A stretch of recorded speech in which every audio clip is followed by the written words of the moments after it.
నమస్తే అండి.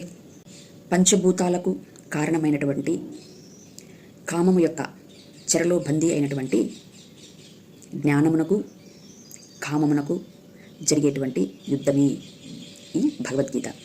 యుద్ధములోని మెలకువలను, యుద్ధం యొక్క నీతిని నేర్పేటువంటిదే ఈ భగవద్గీత.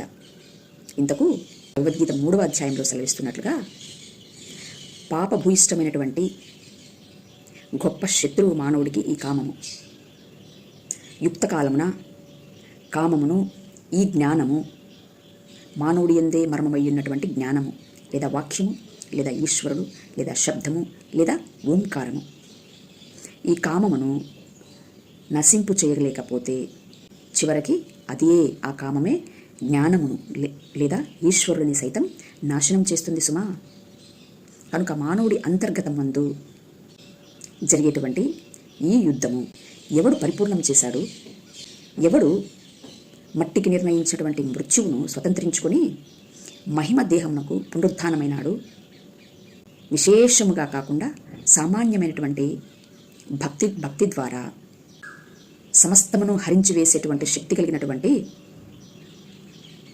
ఈ పాపభూయిష్టమైనటువంటి కామమును ఏ విధంగా హరించి వేశాడు, ఏ విధంగా లయము చేశాడు, తద్వారా మహిమ ప్రకృతికి ఏ విధముగా ఆది సంభూతుడయ్యాడు, అట్టి పరమపురుషుడిని పరిచయం చేస్తూ మానవుడు తన అతిక్రమములకు పరిహారం చెల్లిస్తున్నటువంటి క్షణములో తన పాపమునకు ప్రాయశ్చిత్తమై ఉండుటకు ఇట్టి మరణ సమయమున దేవుడు తన శక్తిని, తన యొక్క జ్ఞానమును, పరిశుద్ధతను, నీతిని, రక్షణను ఎవరి ద్వారా అనుగ్రహిస్తున్నాడో అట్టి ఆచార్యుడిని ఆ క్షణమున పరిచయం చేసేవాడై ఉన్నాడు.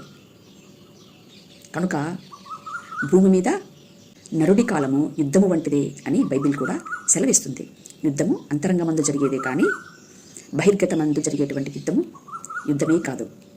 మానవుడు మాధవుడు అవుటకు ఇట్టి యుద్ధమును తప్పించుకొనక మెలకువగా గెయిన్ చేసుకోవడానికి జిజ్ఞాసువులందరూ, సత్యాన్ని అన్వేషించేటువంటి వారందరూ ప్రతి గ్రంథమును అసూయరాహిత్యముగా పరిశీలన చేయగలరని మనవి. Thank you. నమస్తే.